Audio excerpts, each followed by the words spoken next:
আমাদের টাকা ছাপানো শুরু হয়ে গেছে। 3টে নোট আসছে বাজারে খুব শীঘ্রই। সেটা হচ্ছে 1000 টাকার নোট, 50 টাকা আর 20 টাকা। এটা আমরা ঈদের আগেই পাবেন আপনারা দেখতে। এবং এখানে কোনো ব্যক্তির ছবি থাকবে না। এখানে আমাদের প্রাকৃতিক দৃশ্য, আমাদের কিছু ঐতিহ্যবাহী ভবন ইত্যাদি এইসবই থাকবে। এখানে cost of doing business is high, কারণ এটা লেবার ইন্টেন্সিভ, এবং লেবার ইন্টেন্সিভ হলে পরে খরচ বেশি পড়ে। আবার ব্যাংকিং খাতটা অনেকটা অটোমেটেড হয়ে গেছে, এবং এজেন্ট ব্যাংকরা মোটামুটি ল্যাপটপ দিয়ে তারা ব্যাংকিং করে, ফলে তাদের কিন্তু কস্ট অফ ডুইং বিজনেসটা কম।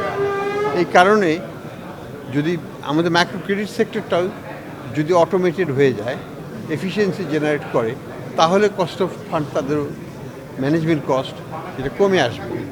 তাহলে তারা তখন এটাকে কমিয়ে ফেলতে পারবে। কারণ তা না হলে বাজারে যদি এক পক্ষ যদি 14-15% দেয়, আরেক পক্ষ যদি সেই একই বাজারে 26% চায় বা 24% চায়, এটা তো হয় না।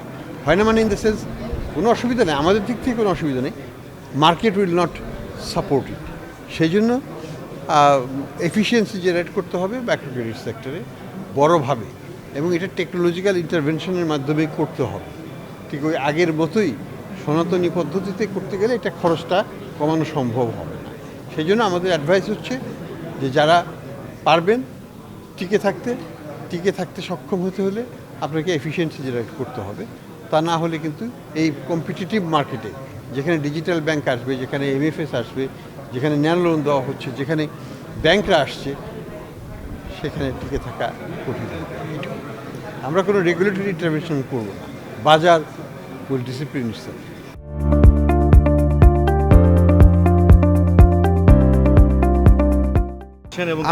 আমরা এটাকে আবার রিভিউ করছি।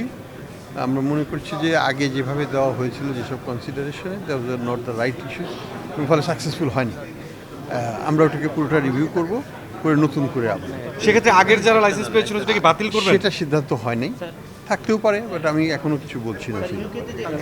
এটা আমরা খুবই এনকারেজড যে আমাদের যে লন্ডন সফর করেছিলাম আমি, আপনারা জানেন, তার পরবর্তীতে আমি স্টেটমেন্টও দিয়েছিলাম। এই যোগাযোগ এবং আমাদের প্রধান উপদেষ্টারও যে প্রচেষ্টা, সব জায়গায় কিন্তু উনি বলেন যে আমাদের যে চুরি করা অর্থ আমরা ফেরত নিয়ে আসবো। এটা আমাদের পলিটিক্যাল কমিটমেন্ট, সব সরকারেরই এটা পলিটিক্যাল কমিটমেন্ট থাকা উচিত। এটারই পার্ট হিসাবে আমরা এখন দেখছি যে আন্তর্জাতিক সম্প্রদায় তারাও কিন্তু একটা চাপের মধ্যে আছে।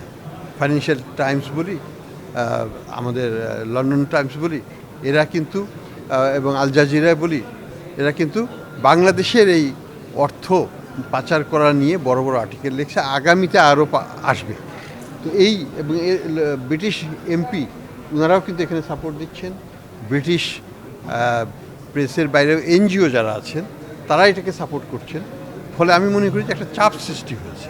সেই চাপেরই ফলশ্রুতিতে আজকে আমরা দেখলাম যে কিছু ব্রিটিশ ক্রাইম এজেন্সি, যেটা এনসিএ বলে, তারা কিছু অ্যাসেট ফ্রিজের দিকে গিয়েছেন। এটা খুবই এনকারেজিং জিনিস। এটা আরও সামনের দিকে আরও বেগবান করতে হবে। আরও অনেক প্রতিষ্ঠান আছে, ব্যক্তি আছে যাদের অ্যাসেট লন্ডনে আছে, আমেরিকা, ইউকেতে আছে, ছড়িয়ে ছিটিয়ে, সেগুলোকে চিহ্নিত করে সেগুলোকে ফ্রিজ করতে পারলে আমরা খুশি হব। না, এটা আসার সাথে সম্পর্কিত নয়, আসবে বিচার পরে। কিন্তু এখন যেটা হচ্ছে যে তারা এই সম্পদগুলো বিক্রি করতে পারবে না আনটিল দ্য লিগ্যাল প্রসেসটা কমপ্লিট হয়। কাজে আমরা লিগ্যাল প্রসেসটা শুরু করব এটার পরবর্তী ধাপে। আমাদের লয়ার থাকবে, সেটা। কিন্তু তারা যদি বিক্রি করে চলে যায়, তাহলে তো আর লিগ্যাল প্রসেস শুরু করে আমাদের লাভ হবে না। কাজে অ্যাসেট ফ্রিজটা হচ্ছে খুবই একটা গুরুত্বপূর্ণ ধাপ। সম্পদটা আটকে গেলে আর নড়াচড়া করতে পারবে না। বিচারক সিদ্ধান্ত নেবেন যে সেই সম্পদটা তার না বাংলাদেশের, সেটার ভিত্তিতে স্যার আরও বেশ কিছু দেশে এই ধরনের সম্পদ রয়েছে, সেইগুলোর ক্ষেত্রেও আমরা কাজ করছি। আমি দুবাই গিয়েছিলাম গত সপ্তাহে, আবার প্ল্যান করছি সিঙ্গাপুরে যাব, আমরা লন্ডনে যাওয়ার প্ল্যান আছে, আবার আমাদের ইন্টারন্যাশনাল একটা কনফারেন্স করার প্ল্যান আছে। এগুলো আমাদের কর্মসূচিতে আছে। আমরা এটাকে অ্যাক্টিভলি পলিটিক্যাল সার্কেলে রাখতে হবে। এটা না রাখলে পরে, এটা ভুলে গেলে এই সম্পদ আসবে না। আন্তর্জাতিক সম্প্রদায়কে এটা স্মরণ করে দিতে হবে যে এটা নৈতিকতা বিরোধী, এটা রাখা ঠিক নয়। এটা যার সম্পদ, জনগণের সম্পদ, ডিপোজিটরদের টাকা, এটা তাদেরকে ফেরত দিয়ে দেওয়া উচিত, এবং সেই ব্যাপারে তারা যেন মানে তার তৎপরতা দেখান, এটাই আমাদের আশা।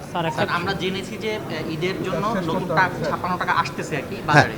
তো এখন যেটা জানলাম যে সেখানে এখন রাজনৈতিক ব্যক্তিদের যে আগে যে একটা টাকায় যে ছবি ছিল সেটা সরিয়ে দিয়ে এখন আমাদের বিভিন্ন স্থাপনা আমাদের টাকা ছাপানো শুরু হয়ে গেছে।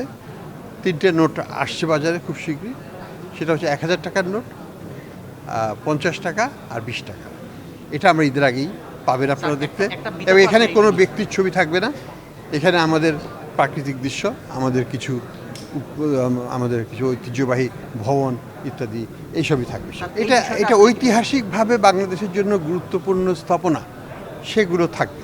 সেটা মসজিদই হোক, মন্দিরই হোক, সেটা আমরা তো কোনো পার্থক্য করছি না।